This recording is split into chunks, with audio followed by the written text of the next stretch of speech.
Voici, moi et les enfants que l'Éternel m'a donnés, nous sommes des signes et des prodiges en Israël, de la part de l'Éternel des armées, qui habite sur la montagne de Sion. Ésaïe 8, 16, 18. Permettez-moi de rappeler que nous sommes ici occupés de la plénitude.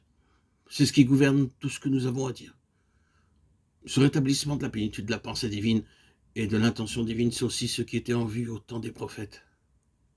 Nous, dans notre temps, nous avons besoin de cela. Mais dans le livre des Actes, ce n'était pas nécessaire. En ce temps-là, tous les principes de la plénitude étaient agissants. Vous découvrez là beaucoup de choses que le Seigneur désirait avoir. Mais rapidement, le radieux matin s'est estompé et le besoin du rétablissement s'est manifesté. En parcourant le Nouveau Testament, vous voyez combien tout cela est vrai. En arrivant au premier chapitre du livre de l'Apocalypse, vous voyez cette préoccupation pour retrouver ce qui a été perdu. La plupart du temps, le Seigneur a dû parler des choses qui sont parties d'un état qui a été perdu. C'est la restauration qui est en vue. Nous sommes dans un temps où la question du rétablissement se pose, et où la fonction et le principe prophétique doivent opérer. Cela implique qu'un vase prophétique soit levé pour proclamer ce qui est la pensée originelle de Dieu concernant son peuple. Dans notre méditation précédente, nous avons vu quelque chose de la signification de Sion en rapport avec la souveraineté, la plénitude, la lumière et la gloire.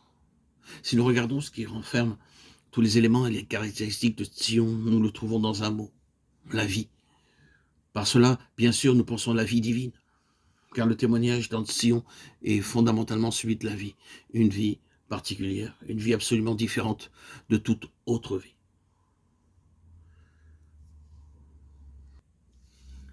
Cette vie est une nature.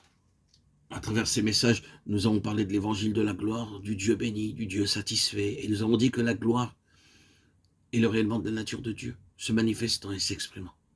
Cette nature divine nous est donnée dans la vie éternelle que nous recevons lors de la nouvelle naissance. C'est une nature qui est plantée intérieurement et dans laquelle se trouve de manière inhérente cette ressemblance divine. Bien sûr, je ne veux pas dire que nous avons en nous la déité, mais il est encore nécessaire pour moi de redire cela.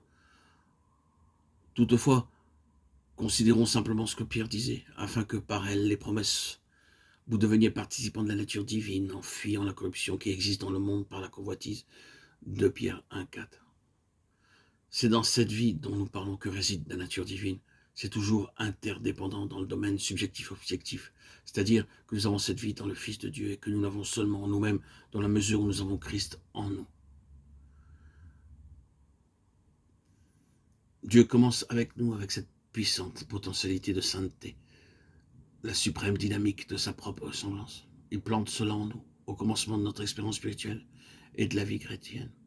Deuxième chose qui est peut-être pas familière, du moins dans sa définition, c'est que cette vie est une méthode. Nous avons souvent dit que la méthode de Dieu est la méthode biologique et non pas la méthode mécanique. La méthode de l'homme est habituellement mécanique, même dans l'œuvre de Dieu. Il fait une machine, il fait un char philistin, une sorte de machinerie, un appareil pour servir Dieu, une chose extérieure, un cadre. C'est la manière pour l'homme de faire l'œuvre de Dieu. Avec Dieu, c'est toujours la méthode de la vie. Quand il va faire quelque chose, sa méthode consistera à implanter sa vie même, là, dans cette chose. C'est sa base, sa méthode. Est-ce qu'il va développer quelque chose? Alors ce sera par la vie, et seulement par la vie, et l'accroissement de la vie.